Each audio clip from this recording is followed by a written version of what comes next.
जी ने ये सुना कि अयोध्या का राजा मैं बनूंगा, तब राम को ऐसा लगा जैसे गलतियों का पहाड़ टूट रहा।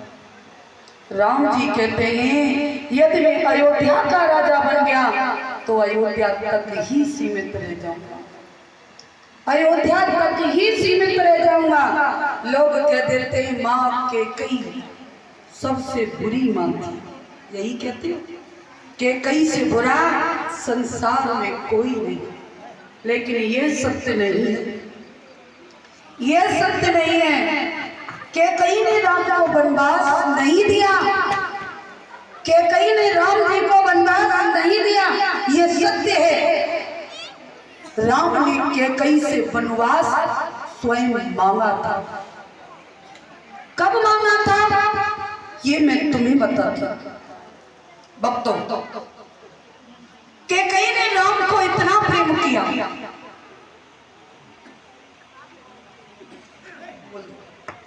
हेलो।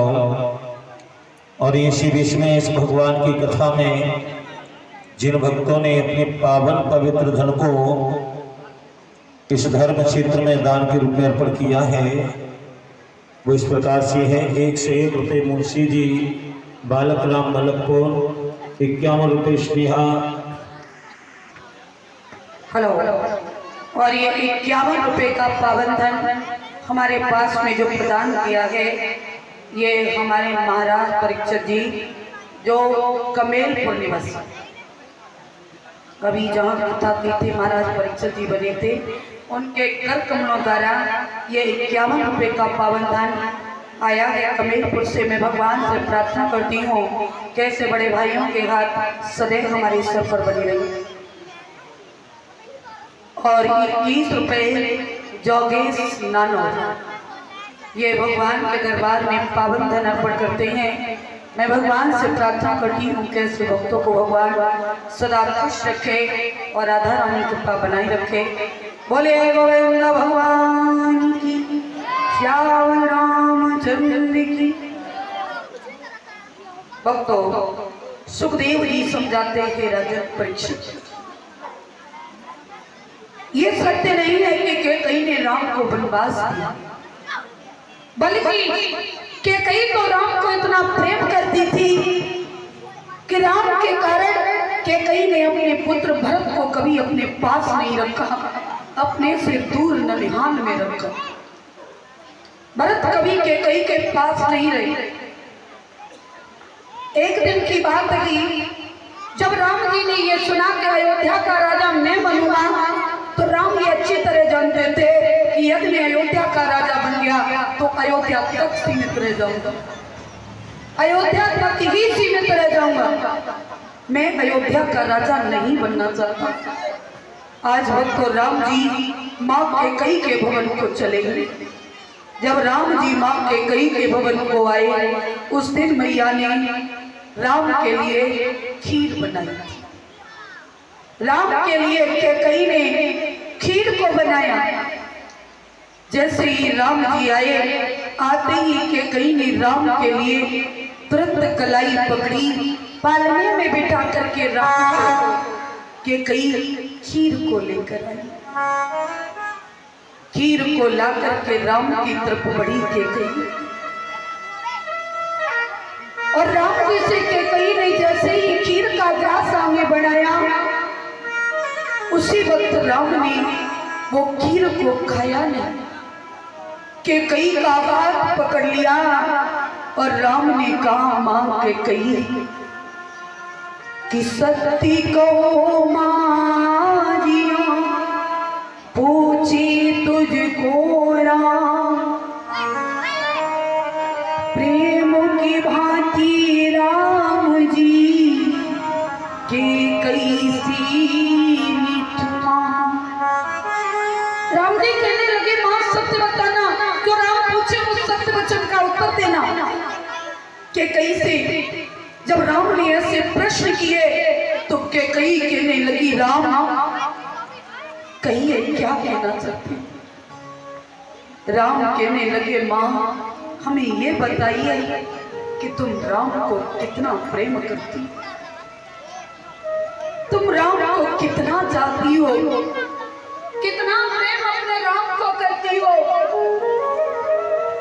कि कहीं कहने लगी संसार की कोई मां नहीं बता सकती, संसार की कोई मां नहीं कह सकती कि मैं अपने बच्चे से कितना प्रेम करती हूँ, क्योंकि मां का प्रेम संतान के लिए कभी पूरा नहीं होता। संतान कितने भी दर्द दे दे, कितने भी कष्ट दे दे, लेकिन माँ का दिल फिर भी ये नहीं कहता कि मेरी संतान को कष्ट मिले। फिर भी वो दुआ ही देती है, यही कहती है कि तू खुश रहे, हमारा कुछ नहीं। कि कहीं ने कहा राम तुमने मेरे प्यार पर, मेरे प्रेम पर सवाल क्यों किया? राम कहते हैं माँ, यदि तू मुझे भरत से ज्यादा प्रेम करती है, भरत से ज्यादा चाहती है, तो मेरे हाथों में हाथ रखकर एक वचन दे दे, मेरे हाथों में हाथ रखकर हमें वचन दे दे। माँ के कही कहती राम मांग ले, मांग ले राम, आज तू जो भी मांगेगा कि कहीं तुझे हंस करके देगी, कि कहीं अपनी संतान को दुखी नहीं देखेगी। तू तो मेरा प्राण है राम, तू तो मेरा प्राण है राम, मांग लो। राम जी बोले मां पहले मुझे वचन दीजिए, मैं जो मांगू तुम दोगी।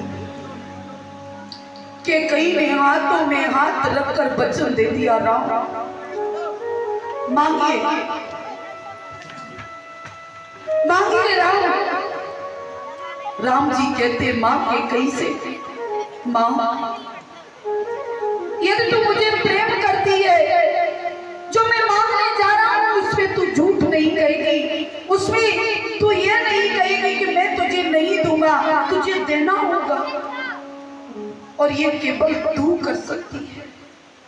तब भी कैकेयी नहीं समझी, तब भी कैकेयी ने ये नहीं जाना कि राम क्या मांगे,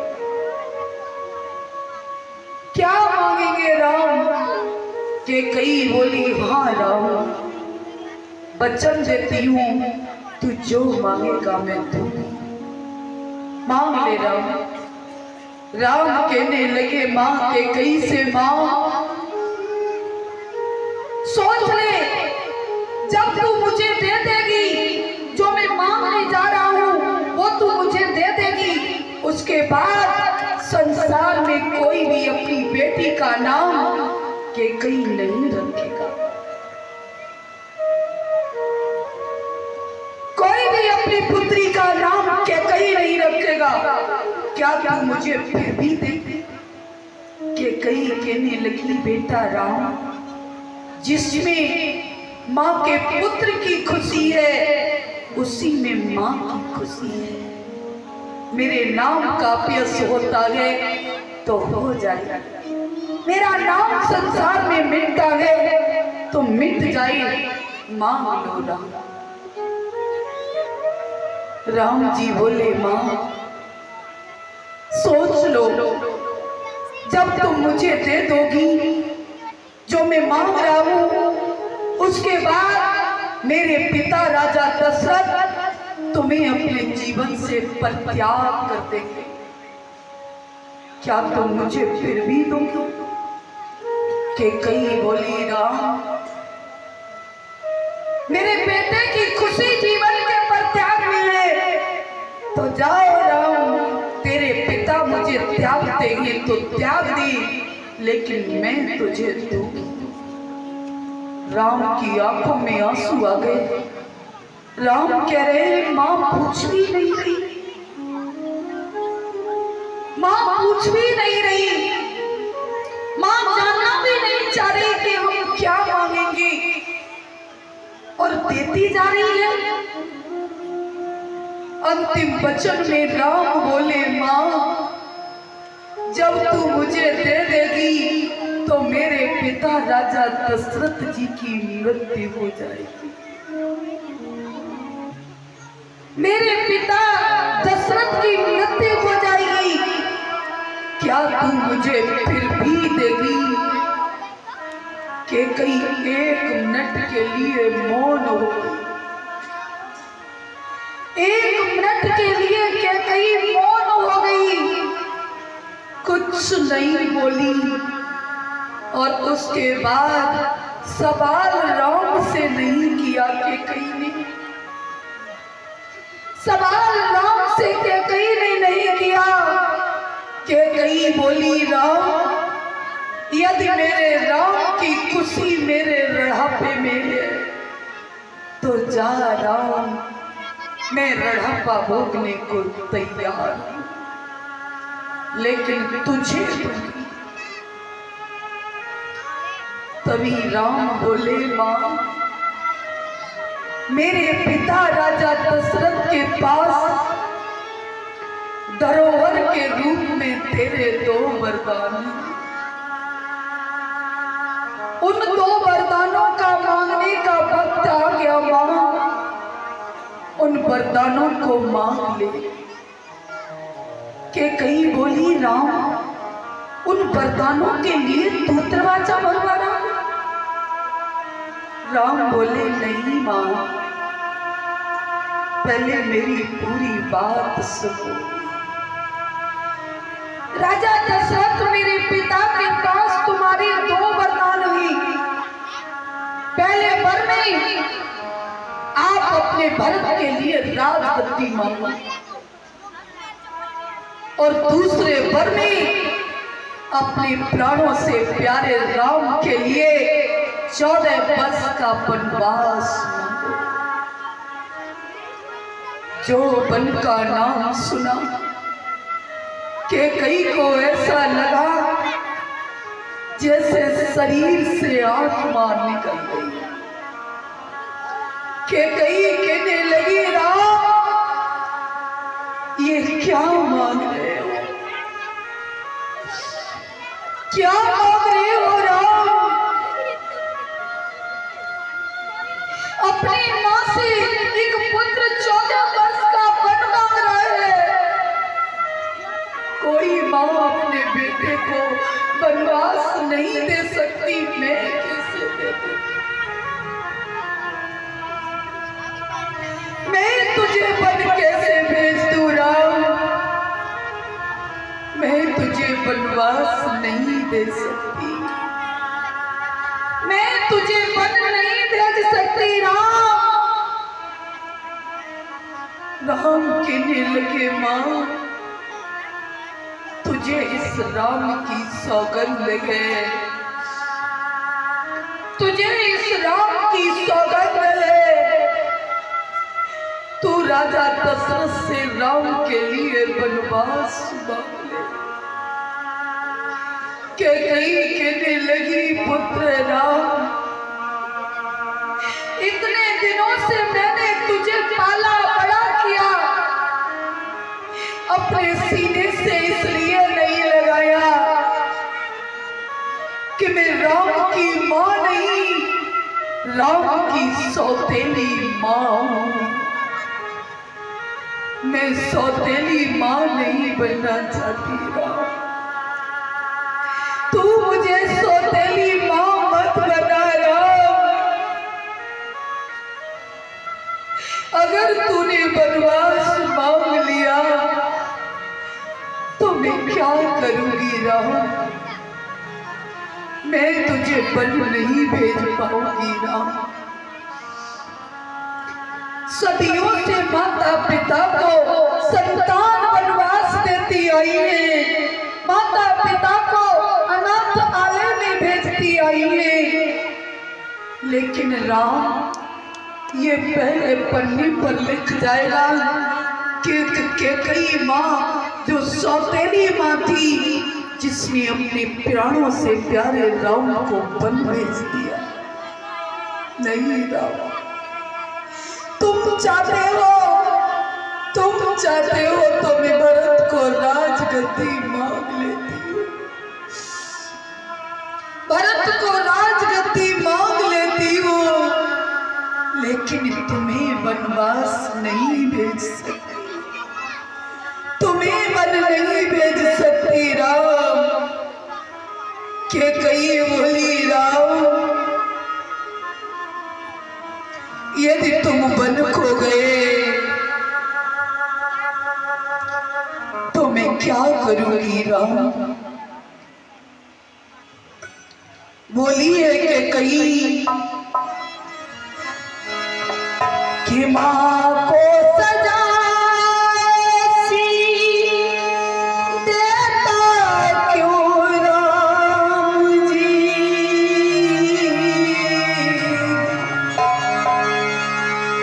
माँ को सजा देता क्यों राम जी। बलि को गया मर जाएगी, बलि को गया मर जाए माती।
पर पहले उद्धार में मेरा नाम लिखाना चाहते हो?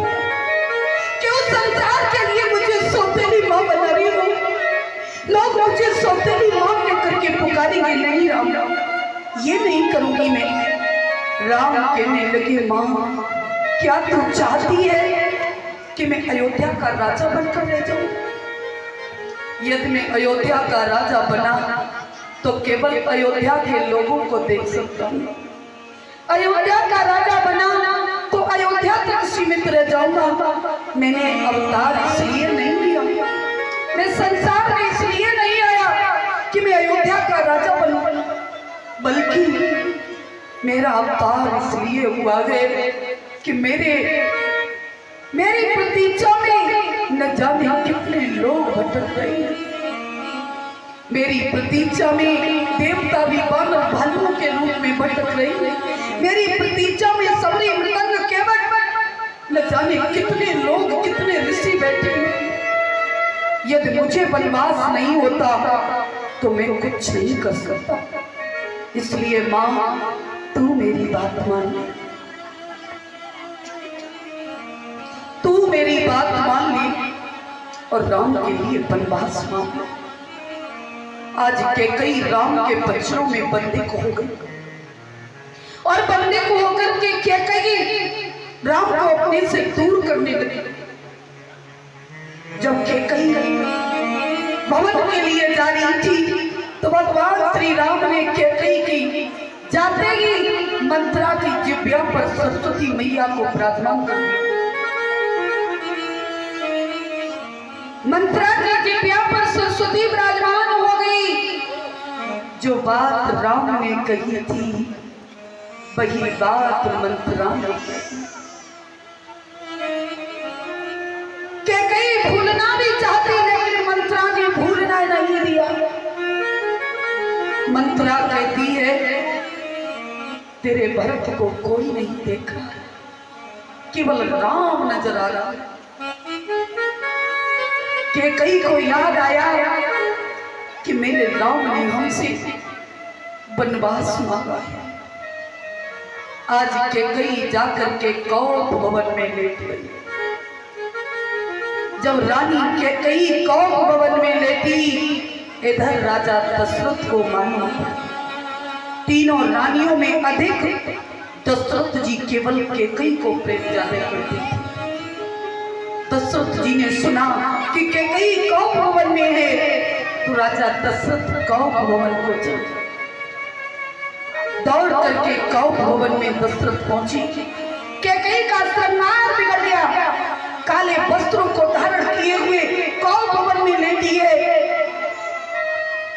जो राजा दशरथ ने देखा केकई सब ठीक तो है, क्या है किसी ने कुछ कह दिया गया, इतनी उदास क्यों हो केकई, क्या हुआ है केकई? केकई कहने लगी महाराज दशरथ शायद आप राम के सिवा किसी और को देखना नहीं चाहते। शायद आपको राम के अलावा इस अयोध्या में कोई दिखाई भी नहीं दे रहा है। जिधर देखो राम, जिधर देखो राम, केवल राम ही राम की रटन लगी है। राजा दशरथ बोले केकई तुम कहना क्या चाहती हो, क्या कहना चाहती हो? तुम्हें मालूम है केकई कल के राज अभिषेक में, कल के राज अभिषेक में तुम्हारा राम राजा बनेगा। केकई बोली मेरा राम नहीं। दिल पर पत्थर रख कर केकई बोली मेरा राम नहीं, केवल राजा दशरथ और कौशल्या का राम है। और केकई बोली महाराज भूल गए आप। कहने लगी कि मेरे दो वरदान पिया भूल गए। जब आपका युद्ध हुआ तनिष्क से, उस वक्त युद्ध रणभूमि में मैं आपके साथ थी। केकई बोली कि मेरे दो वरदान पिया बहुत दिन पहले, दो वरदान पिया बहुत दिन पहले।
उस वक्त आपने हमें 2 वरदान देने के लिए कहा था। बता क्या आप हमें वो 2 वरदान दे दीजिए। राजा दशरथ कहने लगे कि कहीं ये तो बहुत खुशी की बात है, ये बहुत खुशी की बात है। मेरा बेटा राजा राम बनने जा रहा है, ऐसे में तुम वरदानों को मांगोगी तो मुझे बहुत अच्छा लगेगा, मांगिए। उसी वक्त रानी के कई कहने लगी महाराज दोगे? ऐसा न हो कि मुकर जाओ, ऐसा न हो क्या मुझसे मुकर करके अलग हट जाओ। राजा दशरथ कहने लगे रानी शायद आप भूल रही हो, मैं रघुकुल का राजा हूं। दशरथ जी बोले हो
मेरे प्राण भले ही चले जाए रानी के कई, लेकिन दशरथ का वचन नहीं टूटेगा। तभी के कई बोली महाराज दशरथ यदि दे रहे हो तो मेरे दोनों वरदान दीजिए। दशरथ जी बोले मांगिए। के कई बोली पहले वचन भरिए कि मैं मांगूंगी, तुम मुझे दोगे। राजा दशरथ जी कहने लगे के कई मुझे वचनों की जरूरत नहीं है, लेकिन यदि तू चाहती है तो मैं वचन भर देता हूँ मां। के कई बोली महाराज दशरथ से महाराज यदि आप दे सकते हो। और क्या बोली रानी के कई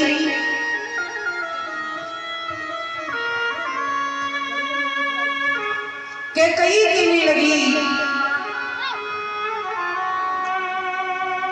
कि जन्नी धर रही है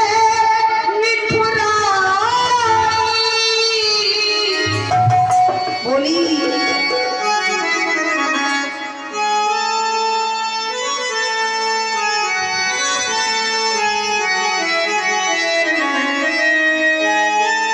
कि जाने धर रही है निठुराई मरा मांगे पिया से हाय हाय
राजगद्दी दीजिए और दूसरे वर में आप अपने प्राणों से प्यारे राम को 14 वर्ष का वन दीजिए।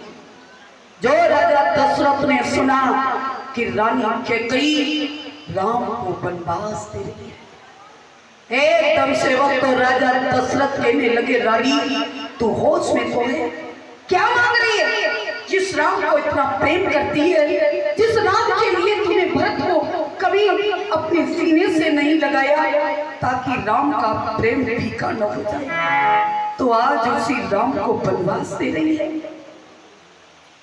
उसी राम को वनवास दे रही है। कैकेयी बोली, महाराज दशरथ,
मुझे तो तपस्वी रूप में राम को वनवास भेजना है, उसे देखना है कि उसे कितना दर्द होता है।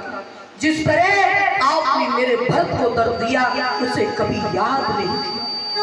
राजा दशरथ बोले, रानी ये क्या मांग लिया, ये क्या मांग लिया कैकेयी? और राजा दशरथ कहने लगे, रानी इस दशरथ का तेरे लिए अभिशाप है कि आने वाले संसार में कोई भी अपनी बेटी का नाम कैकेयी नहीं रखेगा, क्योंकि अगर वो कैकेयी हुई तो वो तेरी जैसी माँ होगी जो राम जैसे पुत्र को वनवास देगी। दशरथ जी बोले, रानी कैकेयी मांगे तो तूने मेरे प्राण ही हैं। और बोले राजा दशरथ, रानी तूने तो दशरथ का सब कुछ लूट लिया, रानी सब कुछ लूट लिया।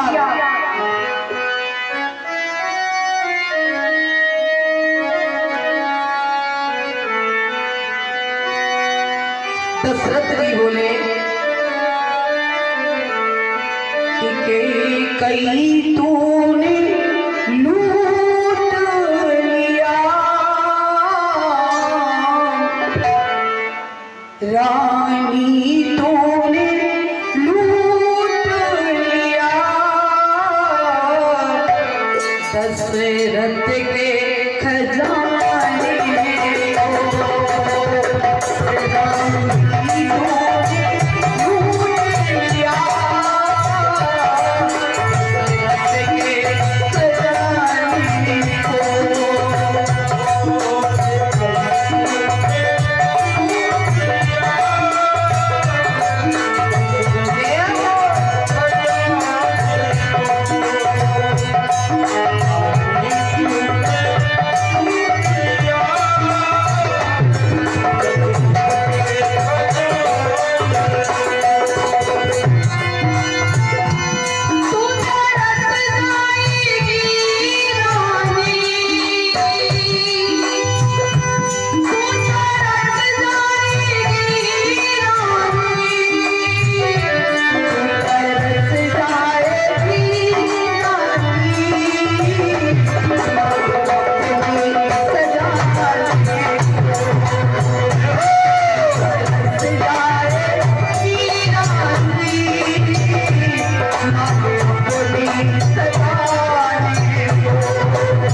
रानी केकई को बहुत तेरा समझा, लेकिन केकई की समझ में एक भी नहीं आ रही। बार बार केकई एक ही शब्द कहती है, महाराज मुझे तो केवल राम को वनवास भेजिए। और आप राम को वन क्यों नहीं भेजना चाहते? अगर बात मेरे भरत की होती तो आप एक मिनट भी नहीं लगाते। यहाँ राम की बारी है तो आप तैयार नहीं। राजा दशरथ जी बोले, रानी ये तूने ठीक नहीं किया। ये ठीक नहीं किया, मैं राम को वनवास तो दूंगा, लेकिन तूने मेरे प्राण मांग लिए कि कई कि मांगा है कैसा परिये समझ नहीं आई आई आई मेरी मोहतिया आई आई आई मेरी मोहतिया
चाहते हुए बच्चों में बंदी होकर के अपने राम को रानी कैकेयी को वचन दे दिया।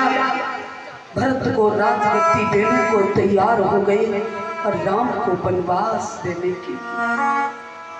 बोलिए श्याम रामचंद्र की। राम ने वनवास स्वयं कैकेयी से मांगा, ना कि कैकेयी ये नहीं चाहती थी कि राम बन जाए। स्वयं भगवान श्री राम ने कैकेयी से वनवास हुआ। राम को वनवास हुआ, राम जी की भेंट जाकर के भक्तों सबसे पहले केवट से भेंट हुई। भगवान श्री राम नाम को मंगाते हैं, लेकिन केवट नाम लाने को तैयार गोविंद भगवान की, श्याम रामचंद्र की। भक्तों सुखदेव जी समझाते हैं कि राजन परीक्षित, राम जी को वनवास हुआ, उसके बाद नर्तन केवट सबरी सभी का उद्धार भगवान करते हैं। फिर भगवान एक एक करके रण संहार करते हैं। कथाएं तो बहुत हैं, राम जी की परपरत नहीं है, राम कृष्ण का अवतार भी होना है। और उसके बाद भगवान इंद्रजीत का देहांत करते हैं, रावण का वध करते हैं। ये सभी आपने सूर्यवंश की गाथाओं को श्रवण किया। अब आइए चंद्रवंश। चंद्रवंश में सुसमाठी राजा अग्रसेन हुए। इनकी प्राण प्यारी रानी पवन रेखा, एक दिन पवन रेखा ने सोते हुए सपना देखा। सोते हुए सपना देखा और सपने में रानी देख रही है। माता पहले कीर्तन बोलो, कंजूसी मत करना, ताली बजा के भाव से सभी लोग ऊपर हाथ करके बोलेंगी, उठा लो।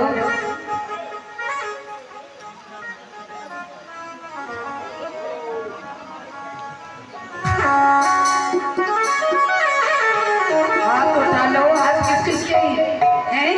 हाथ ही तो ऊपर कर लो। देखो कुछ कुछ तो किराए पर लाए टेंट से। अंदर देखना, अंदर तो अंधेरा पड़ा है। वो देखो हमारी माता जी, आंटी जी हमारी, इसमें कुछ ऐसे कर लो। और इधर नमल दे मैया, अब उठाई देखो तब से। इधर कोने में चश्मा वाली आंटी जी, हाथ ऊपर करो।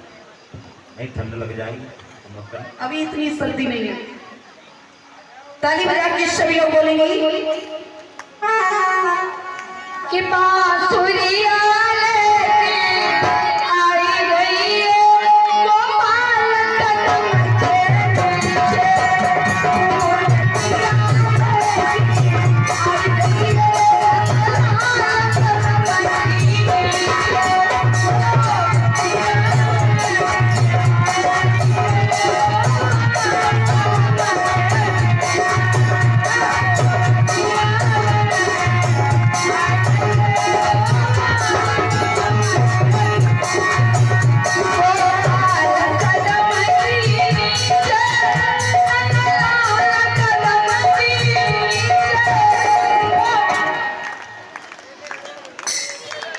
आवाज आ रही है, देखो।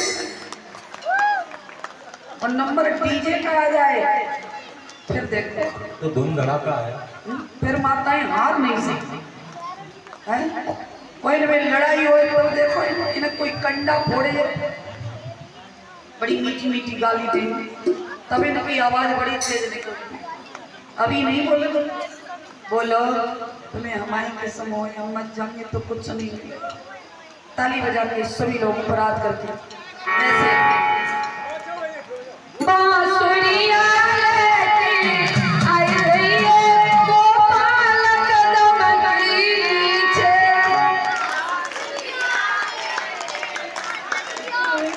ये तो आवाज आ रही है, लेकिन इधर से भी फट रही है, इधर से ऐसा परिचय ये हाथ कराएंगे।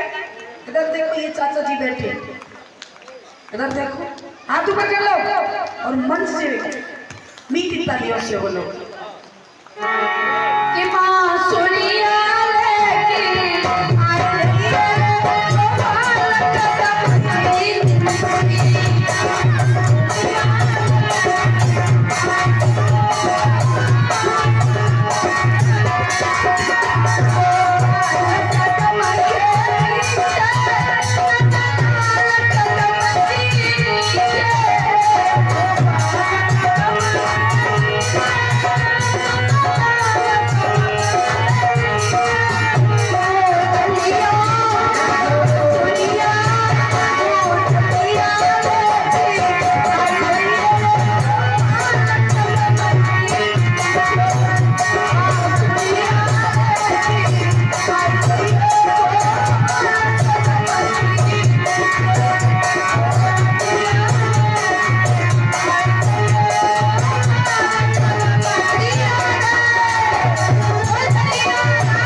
वालों कोई रेडी है?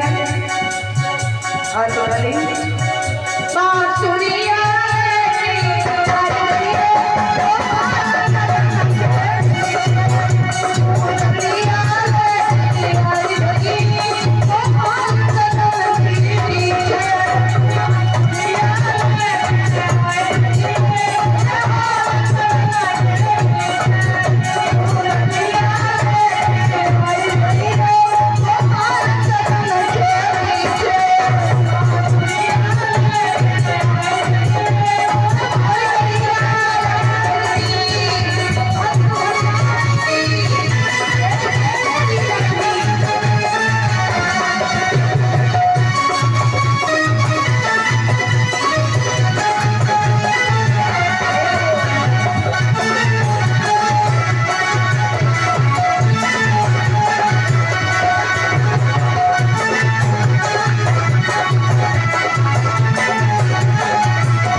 अब भी नहीं आ रही है, अब नहीं आ रही है। व्यास नंदन श्री सुखदेव जी हस्तनापुर राजन परीक्षित श्री हरिहरगंगा के किनारे बैठ करके कथा प्रसंग में समझाते ही राजन परीक्षित।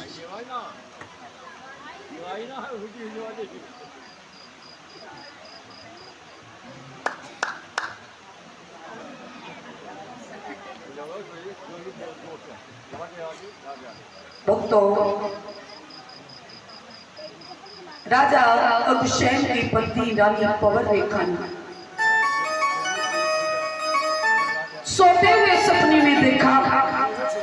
और क्या देख रही है रानी?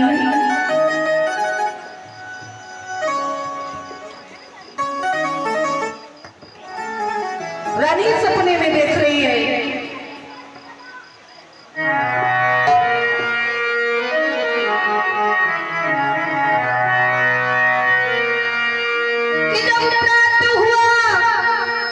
रानी देख रही है सपने में कि जब रात हुआ चिड़िया चहकी रब ने भी किरण पसारी है, यो रानी मन में सोच रही क्या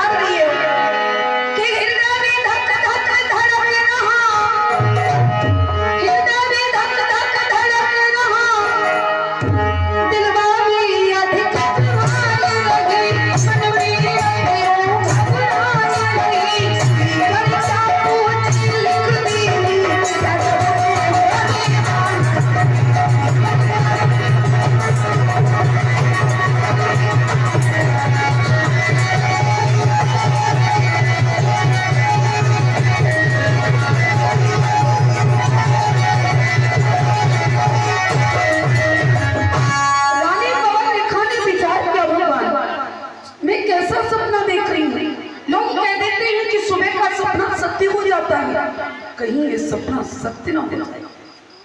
मैं सपने में देख रही हूँ रानी पवन रेखा बोली भगवान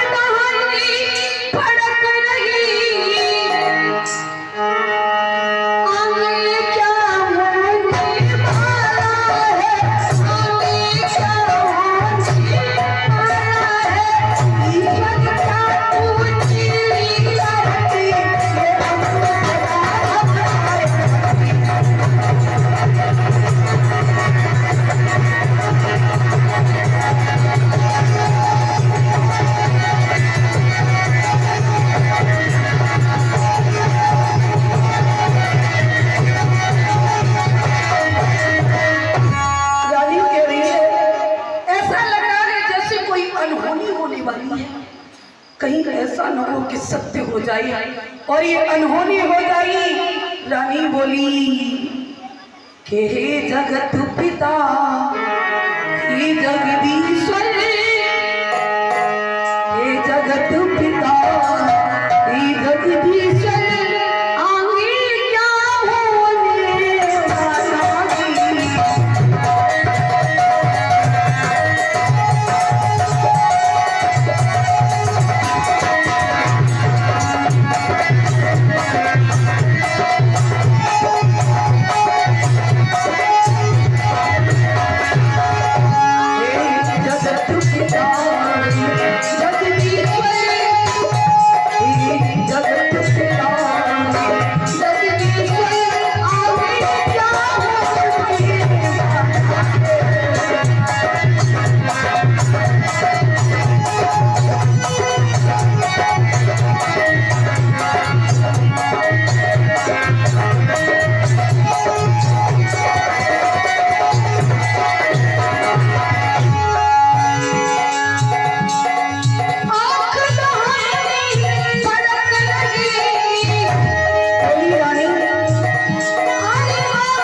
कहीं ये स्वप्न सत्य न हो जाए। आज रानी पवन रेखा घबराई, महाराज अग्रसेन को महल में बुलवाया। जब राजा अग्रसेन जी महल में आए, अपनी पिया को आते देखकर रानी ने बहुत सुंदर आसन दिया। कहने लगी, महाराज मैंने सपने में देखा मेरे गले का 9 लखा हाथ टूट गया, कर की चूड़ी चटक गई, मेरा आंगन में जिया नहीं लग रहा। पवन रेखा कहने लगी, महाराज मेरा दिल घबरा रहा है, कहीं अनहोनी होने वाली तो नहीं है। अग्रसेन बोले, रानी पवन रेखा सपना कभी सत्य नहीं। क्या देख रही हो सपने में? ये सपना कभी सत्य नहीं होता। आंख बंद हो जाए सपने दिखाई दे जाती ही, आंख खुल जाए सपने टूट जाते ही। किन सपनों को देख रही? तभी राजा अग्रसेन बोले, रानी यदि दिल नहीं लग रहा तो किसी जंगल की सैर करा। रानी पवन रेखा 16 रन मार करके फूल बाग के लिए चली। जब फूल बाग में रानी पवन रेखा चली तो उसी फूल बाग में दुर्मिल नाम का राक्षस हवा का झोंका आया और उसी हवा के झोंके के साथ भक्तों रानी पवन रेखा के सामने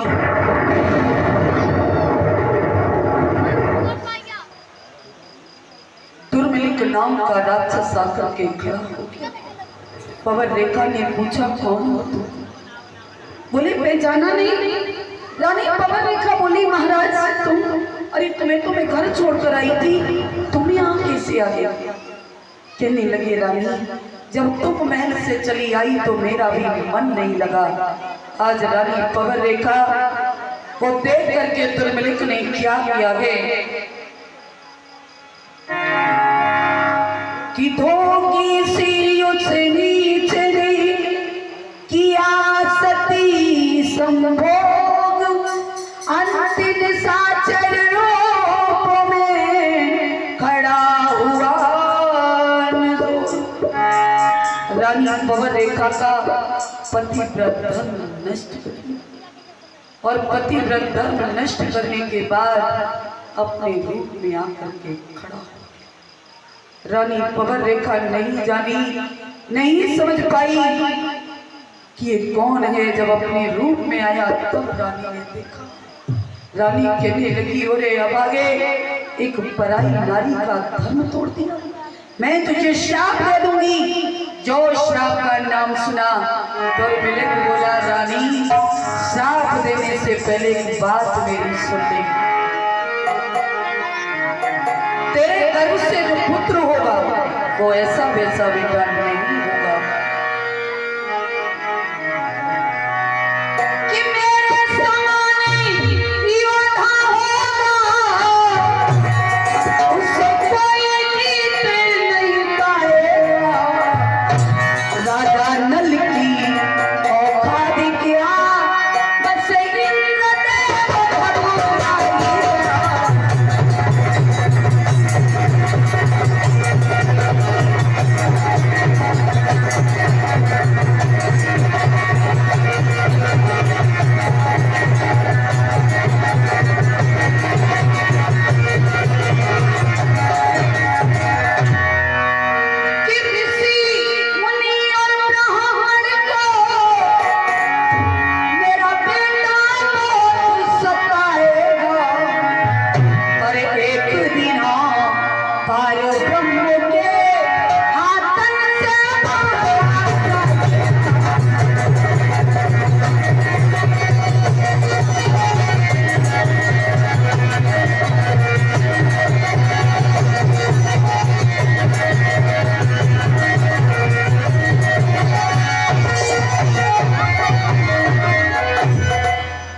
मेरा पुत्र मेरे ही समान योद्धा होगा।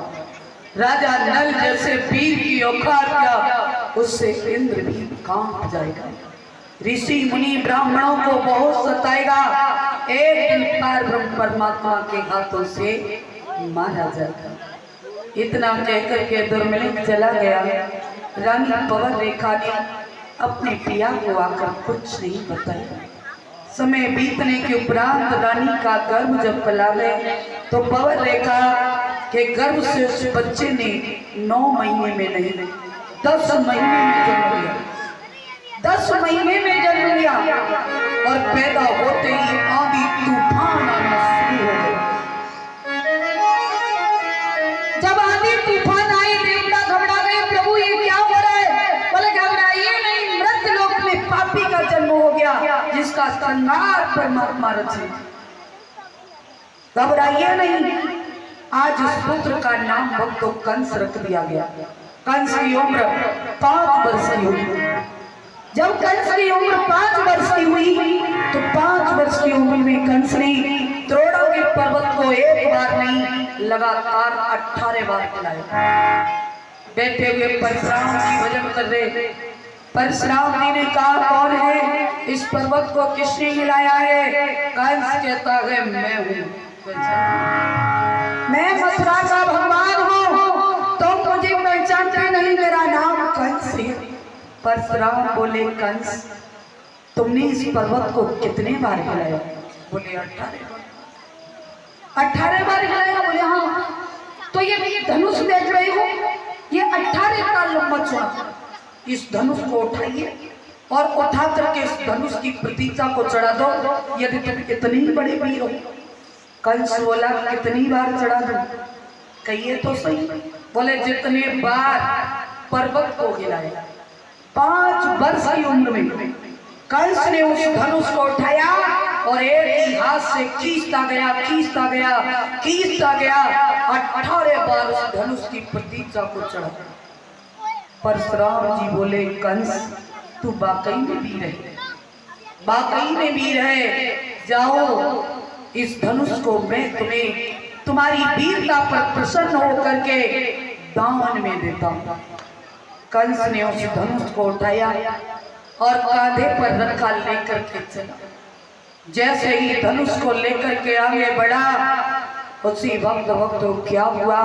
परशुराम बोले, रुक जाओ कंस, इस धनुष को ले तो जा रहे, मैंने तुम्हें दे तो दिया, लेकिन याद रखना, जो भी वीर जिस दिन इस धनुष को तोड़ देगा वही तुम्हारी गर्दन मरोड़ दे। कंस बोला, ये बात पहले बता दे। आप बता रहे हो गले से हड्डी अटका थी, पहले ही बता देते। ये तो पहले पता होता तो इस धनुष को मैं छूता भी नहीं। अब तो काल को गले लगा कर जा रहा हूं। इसकी और रखवाली करी। कंस धनुष को लेकर के जब गया तो कंस के हृदय में उसी दिन से मरने का भय शुरू हो गया, डर हो गया कंस को उसी दिन से। जब अब तो कंस धनुष को लेकर के अपने राज्य में रखता है, धुनी धुनी धनुष पर पहरेदारी कर देता है। कंस की दूनी दूनी पहरेदारी हो गई। कंस ने फिर उसके बाद तनिक और बड़ा हुआ तो जरासंध से मल्ल युद्ध किया। जरासंध की दो बेटी थी, अस्थि और प्राप्ति। अस्थि प्राप्ति के साथ मल्ल युद्ध किया कंस ने। जब भक्तों जरासंध से तो अस्थि प्राप्ति को जीत करके गंधर्व विवाह किया उसने। अस्थि प्राप्ति के साथ गंधर्व विवाह करके उन्हें लेकर के भक्तों मथुरा नगरी आए।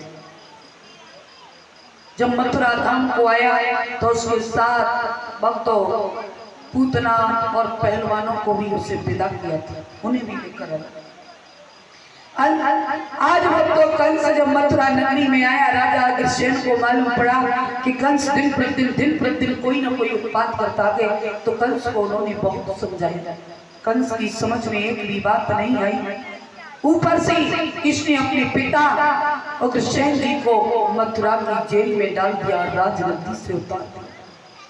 मथुरा की जेल में डाल दिया। कहने लगा, पिताजी अब तुम राज के काबिल नहीं हो, राज नहीं संभाल सकते हो, अब तो तुम इस जगह के काबिल। ऐसी भी संतान भक्तों, ऐसी भी संतान संसार में होती है। राजा अग्रसेन को मथुरा की जेलों में डाल दिया।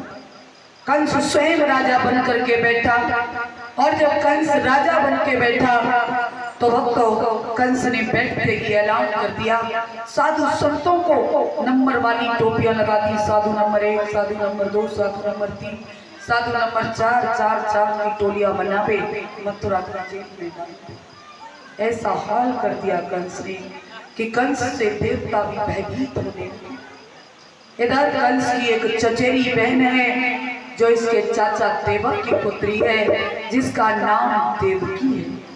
देवकी को कंस प्राणों से अधिक प्यार करता है। उस देवकी के लिए कंस ने जब देवकी बड़ी हुई तो वर चुना, बटेश्वर के पास सौरभपुर पड़ता है। अब तो बटेश्वर में ही मिल गया। उसी सौरभपुर में एक राजा राज्य किया करते थे, सूर्यसेन जी, जिनका नाम सूर्यसेन था। उन्हीं के पुत्र वसुदेव जी थे। वसुदेव जी के साथ देवकी का विवाह तय कर दिया, और देवकी का विवाह तय करने के बाद कंस बड़ी साली से देवकी को विवाह करने के बाद अपने रथ में बिठा करके चला। तो देवकी जब ससुराल को चली तो अपनी मैया की गलबैया डाल करके देवकी बहुत रोई। देवकी लेकर के आगे बढ़ाने, और जैसे ही भक्तों आज कंस जा रहा था, रास्ते में आकाश मार्ग से आवाज आती है, धड़ धड़ की आवाज हुई, और आकाशवाणी कहती है, कंसराज जितनी शाही से इस प्यारी बहन को ससुराल छोड़ने जा रहा है, इसी का 8वां लाल तेरा काल होगा, काल होगा, काल। कंस ने विचार किया, जिस देवकी को मैंने इतना प्रेम किया, जिस देवकी को मैंने इतना चाहा, इसी देवकी की 8वीं संतान मेरा काल गए, मैं इस देवकी को जीवित नहीं छोड़ूंगा। तलवार ली, देवकी को मारने के लिए बढ़ गया। वसुदेव जी बोले, नहीं कंस, देवकी को मत मारो, मुझे मार दो, मैं मर जाऊंगा, तुम्हारा काल धरती पर आएगा ही नहीं, तुम्हारी बहन रड़ापा होगी, फिर पुत्र होगा ही नहीं। कंस कहने लगा, नहीं वसुदेव, मैं तुम्हें नहीं मारूंगा, क्योंकि तुम्हारा मेरा कोई बैर नहीं है। देवकी का 8वां पुत्र मेरा काल है, तो मैं केवल देवकी को ही मारूंगा।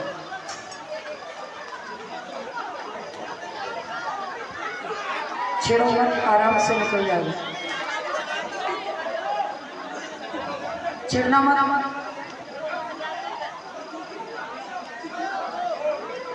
बैठ जाओ, अभी कथा सुनने आया है। माताएं बैठ जाए। बोले बाकी बिहारी लाल की। आज तो शांत हो जाओ, बातें बंद कर दो। थोड़ी देर में भगवान श्री कृष्ण जी की झांकी आने वाली है। अब तो चला गया, क्यों डरता है? डर इस बात का था कहीं इधर को भागना पड़ेगा। शेर का डर नहीं था, लेकिन टपके का डर ज्यादा था। शेर का डर नहीं था। व्यास नंदन श्री सुखदेव जी समझाते थे राजा परीक्षित, आज जब तो धीरे मारने के लिए बड़ा वसुदेव बोले रुक जाइए, देवकी को मत मारो, मुझे भी मत मारो। मुझे ले जा करके देवकी को ले जा करके मथुरा की जेल में डाल दो। जैसे जैसे पुत्र पैदा होता जाएगा हम तुम्हारे पास पहुंचाते रहेंगे। पूर्ण 8 संतान हो जाए तो तुम हमें बिहार कर देना। भक्तों, आज कंस के दिमाग में ये बात आ गई। कंस देवकी को लेकर के मथुरा में गया, जाकर के बंदी गृह में देवकी को वसुदेव जी को डाला। समय बीतने के उपरांत देवकी के गर्भ से पहले पुत्र का जन्म हुआ। जब पहले पुत्र का जन्म हुआ तो कंस ने उसे मारा नहीं। कंस कहता मैं इसे नहीं मारूंगा, कितना सुंदर है, कभी बड़ा होगा और मुझे मामा कहेगा, मैं इसे नहीं मारूंगा क्योंकि मेरा काल देवकी का 8वां पुत्र, मैं पहले को नहीं मारूंगा। नारद जी ने सोचा लो कर लो बात। अगर कंस को इसी तरह तरस आता गया, इसी तरह कंस पुत्रों को छोड़ता गया तो भगवान कभी अवतार लेंगे। ईश्वर कभी धरती पर आएंगे ही नहीं जब तक देवकी को दर्द नहीं होगा। नारद जी चले नारायण नारायण।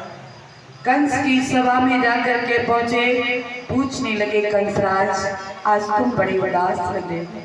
कंस कहते हैं क्या करूं, जिस देवकी को मैंने इतना प्रेम किया, जिस बहन की शादी की ससुराल छोड़ने जा रहा, उसी देवकी की 8वें गर्भ से मेरा काल पैदा होने वाला है, ऐसा आकाशवाणी कहती है। नारद जी कहने लगे तो देवकी कहाँ है? बोले मथुरा की जेल में, अभी तक कोई पुत्र नहीं हुआ। बोले पहला हुआ तो छोड़ दिया, मारा क्यों नहीं? बोले हमारा काल 8वां है इसलिए नहीं मारा। सोई नारद जी कहने लगे कंस कभी फूल की पंखुड़ी को गिना, कभी फूल की पंखुड़ी को गिना, इसे जरा गिन करके देखिए, सीधा गिनिए, सीधा गिनिए जी।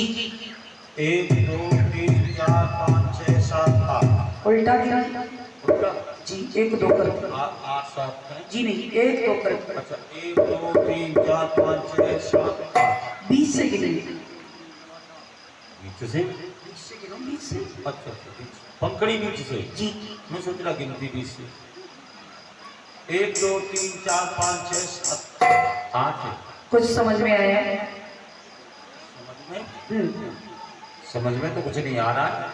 जोन से जिससे गिनो वही 8वीं, वही पहली, इसमें कुछ पल्ले नहीं पड़ रहा।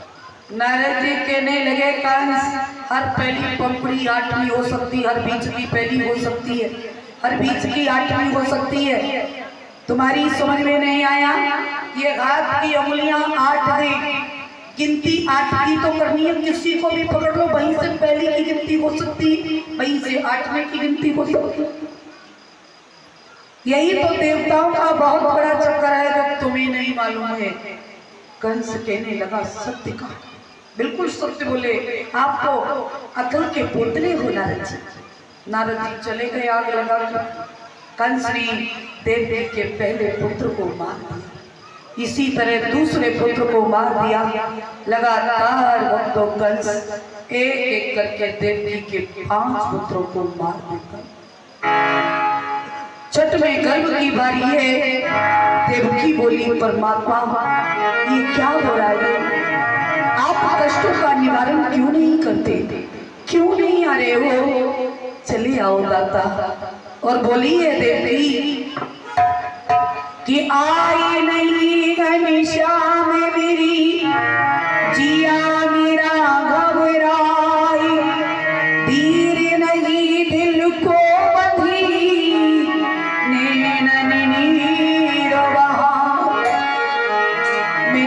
सोचना था कृष्ण रूप में आओगे, गोपाल रूप में आओगे, कब आओगे? और बोली है देवकी कि अब मैं मरे भर की जीने लगी हूँ, मैं तो मरे मर की जीने लगी हूँ, शाम यादों में रोने लगी हूँ, कृष्ण यादों में रोने लगी हूँ।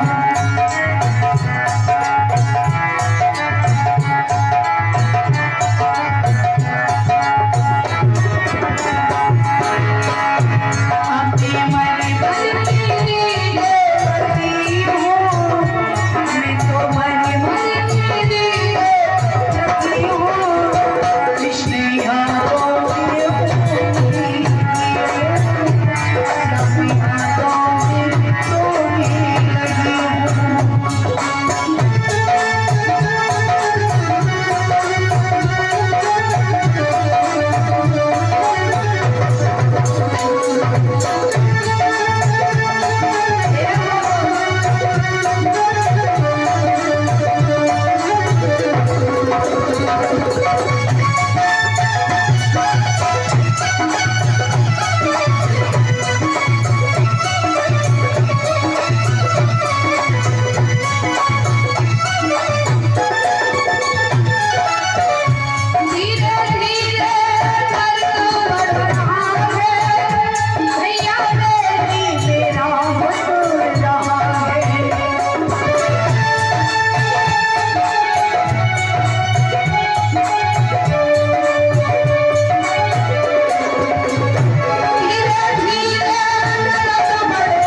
आज देवकी तड़प रही है। कंस ने देवकी के छठवें पुत्र को भी मार दिया।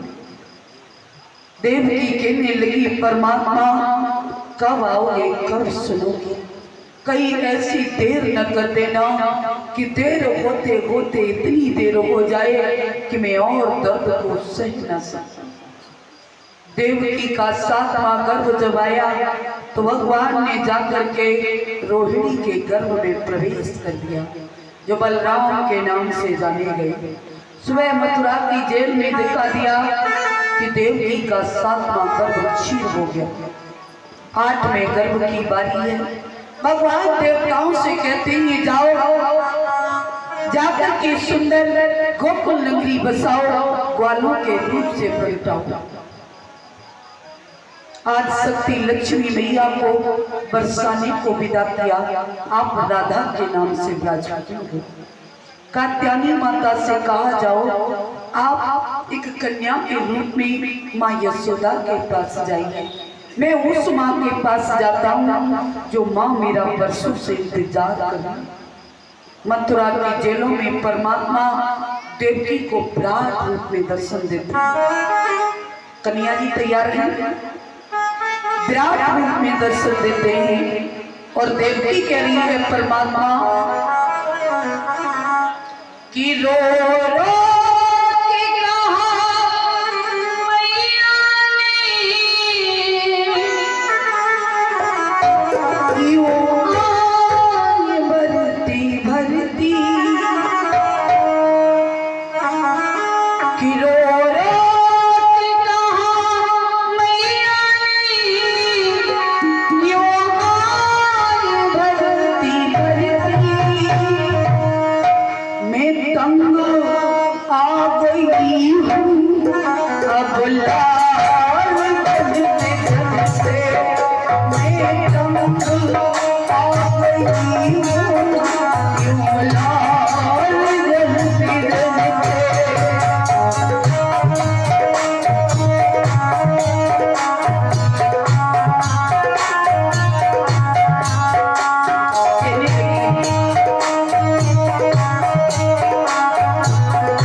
और कहने लगी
मथुरा की जेलों में प्राण रूप में दर्शन दे रहे हैं।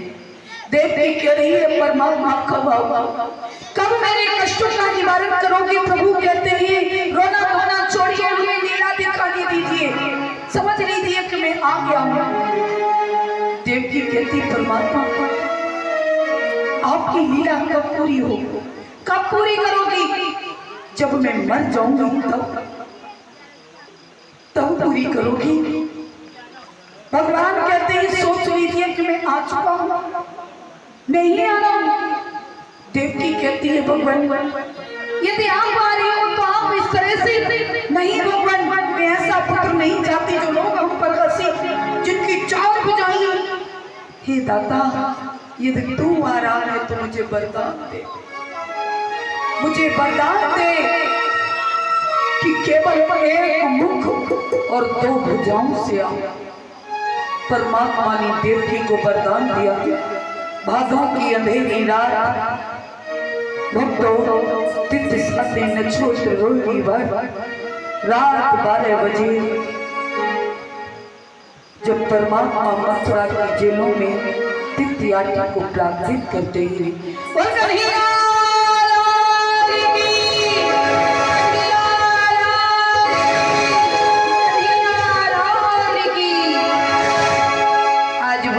मथुरा की जेलों में प्रार्थना करते हैं, आनंद मनाया जा रहा है, बड़ी खुशी है। लेकिन कंस के यहाँ धुनी धुनी पहरेदारी है। माताएं सभी खुशी मनाएंगी, ताली बजा के बोले भगवान की खुशी किस किस को, किसी को है क्या नहीं है? नहीं है।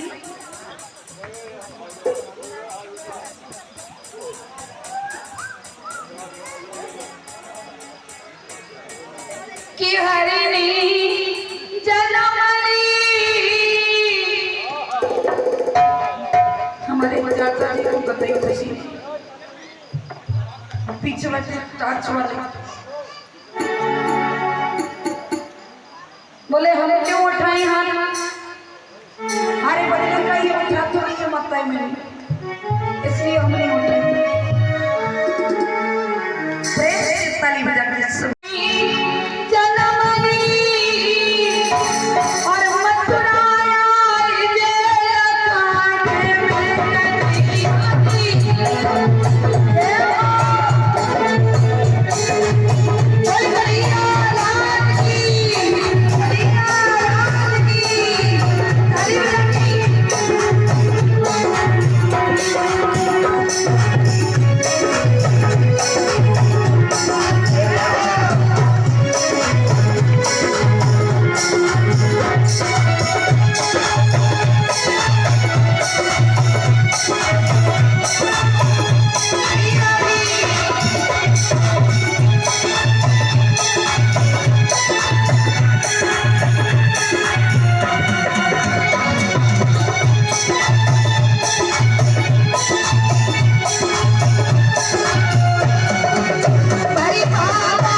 वसुदेव जी जब मथुरा की जेलों में भगवान को देखते हैं, पार ब्रह्म परमात्मा मथुरा की जेलों में प्राप्त करते हैं। वसुदेव की आंखों में आंसू हैं, माँ यशोदा घबरा, माँ देवकी घबरा रही है और दिल में सोच रही है कि अगर कंस को पता चल गया तो कंस से जीवित नहीं छोड़ेगा। क्या करूं मैं समझ में नहीं आ रहा।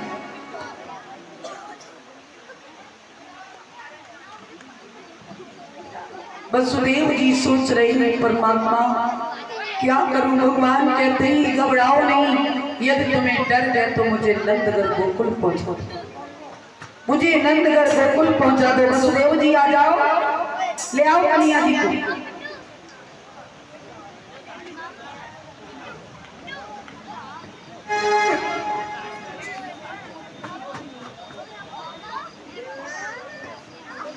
प्रमोद अंकल जी हमारी आवाज सुने हो तो टोपी गुलाल जो कुछ भी हो गुब्बारे वगैरह ले आओ। भगवान श्री केशव हो तो मथुरा की जेलों में वसुदेव जी से कहते हैं कि तुम्हें डर है तो मुझे नंदगढ़ गोकुल पहुंचाओ। जब ये कहा कि नंदगढ़ गोकुल पहुंचा दो तो कहते हैं कि मेरे हाथों में बेड़ियां पैरों में बेड़ियां, कंस ने मुझे 7 ताले अंदर बंद कर दिया और दूनी दूनी पहरेदारी है, हम कैसे ले जाएं। वसुदेव जी वक्त जब ऐसे शब्द कहते हैं तो कृष्ण कहते हैं तुम तो हमें ले जाने की तैयारी करो, मैं सब देख लूंगा। उसी वक्त भगवान को छपड़िया में टूटी सी में रखा, पहरेदार सो गए, बेड़ियां टूट गई, वसुदेव जी चले गए। आ जाओ वसुदेव जी, जल्दी करो।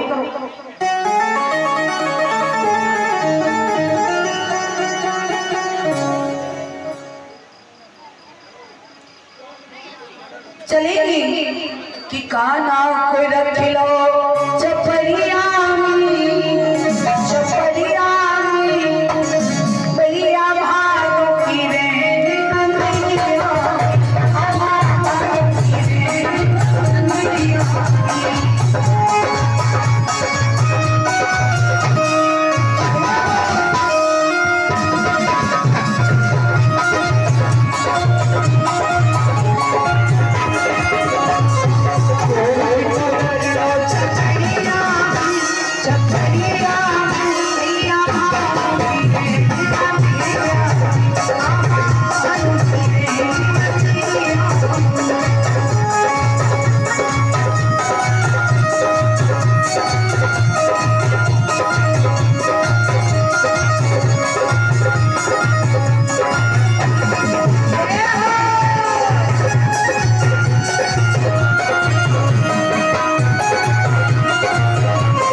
आज भगवान मथुरा की जेलों में प्राकृत करते हैं।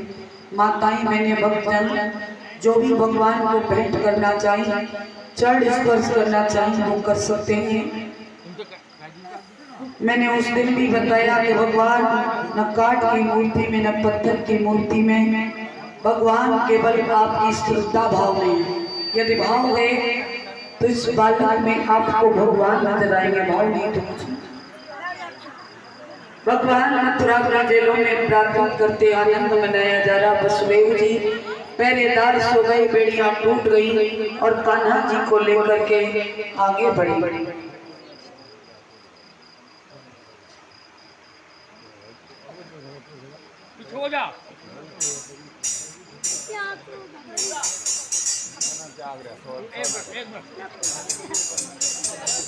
हेलो, आज भगवान श्री कृष्ण भक्तों यमुना में किया गया। माँ यमुना ने कृष्ण के चरण स्पर्श किए और भगवान पार उतरे। माताएं प्रेम से कृष्ण की बधाई सभी बोलेंगी।